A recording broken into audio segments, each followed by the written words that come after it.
Good morning everyone. I hope आप सभी अच्छे होंगे। और आज हम लोग आंध्र प्रदेश का आंदोलन का जो टॉपिक है उसे हम लोग पढ़ेंगे। जैसा हम सभी जानते हैं कि आंध्र प्रदेश वर्तमान में जिस स्वरूप में है, आजादी के दौरान इस स्वरूप में नहीं था। आंध्र प्रदेश में एक आंदोलन का लहर उठी और उस आंदोलन का मांग था कि भाषा के आधार पर आंध्र प्रदेश को एक अलग राज्य बना दिया जाए और वह भाषा होगा तेलुगु। और इस आंदोलन का नेतृत्व श्री पोट्टी रामालू कर रहे थे। वहीं भारत सरकार ने भाषा के आधार पर राज्य बनाने से इनकार कर दिए, तो पोट्टी श्री रामालू भूख हड़ताल पर बैठ गए और 56 दिन के भूख हड़ताल के बाद पोट्टी रामालू का जब मृत्यु हो जाता है तो भारत सरकार मजबूर होकर दिसंबर 1952 को यह घोषणा कर देते हैं कि आंध्र प्रदेश भाषा के आधार पर एक अलग राज्य होगा। वहीं पोट्टी रामालू एक गांधीवादी नेता थे और इन्होंने नमक सत्याग्रह में भाग लिए थे और 1946 में इन्होंने एक अनशन किए थे और उस अनशन के दौरान इनका मांग था कि जो भी मद्रास प्रांत में मंदिर है वह दलितों भाइयों के लिए खोल दिया जाए। तो आगे का टॉपिक हम लोग राज्य पुनर्गठन आयोग का जो टॉपिक है उसे हम लोग पढ़ेंगे। जैसा हम सभी जानते हैं कि आजादी के बाद हमारे देश के नेताओं के सामने सबसे बड़ा चिंता का विषय यह था कि देश में राज्यों का पुनर्गठन किस प्रकार किया जाए। वहीं 1920 में कांग्रेस अधिवेशन जब नागपुर में हुआ उस समय हमारे देश के नेताओं ने यह तय किए कि देश में राज्यों का पुनर्गठन का आधार भाषा होगा। वहीं 1952 में आंध्र प्रदेश भाषा के आधार पर अलग राज्य की मांग की, तो 1953 में राज्य पुनर्गठन आयोग का निर्माण किया गया जिसे फजल अली आयोग कहते हैं।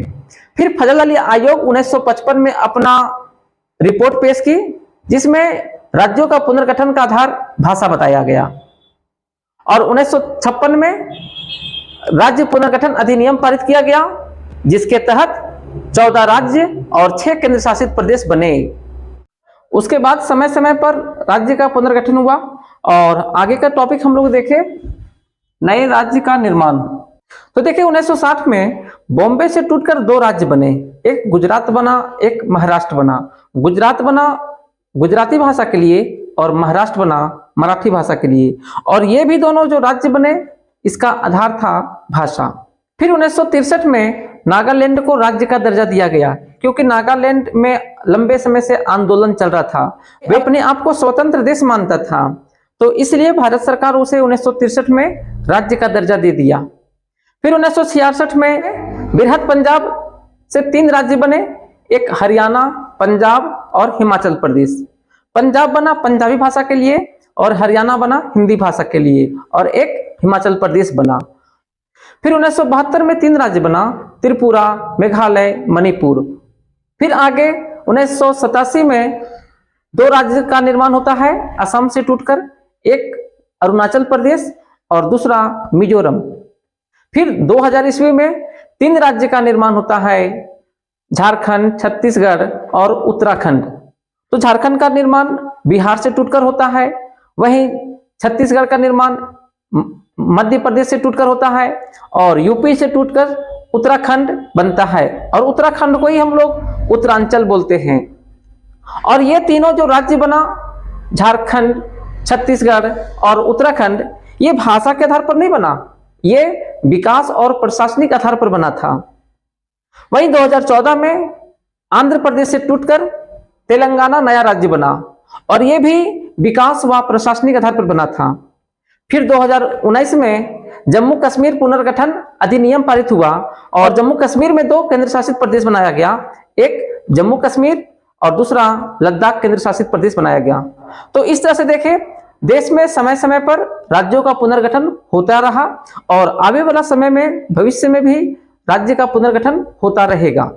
और वर्तमान में देखें तो अभी भी देश में कुछ राज्यों में अलग राज्य की मांग हो रहा है, जैसे यूपी में हरित क्षेत्र अलग राज्य की मांग कर रहा है, वहीं महाराष्ट्र में विदर्भ अलग राज्य की मांग कर रहा है, वहीं बंगाल में बंगाल का जो उत्तरी भाग है बोडोलैंड, वे भी अलग राज्य की मांग कर रहे हैं। तो इस तरह से देखिए देश में अलग अलग राज्य की मांग समय समय पर होता रहेगा और नए राज्य बनता रहेगा। तो ये चैप्टर का आखिरी टॉपिक था और फिर हम लोग नेक्स्ट वीडियो में अगला चैप्टर के साथ मिलेंगे। Thank you.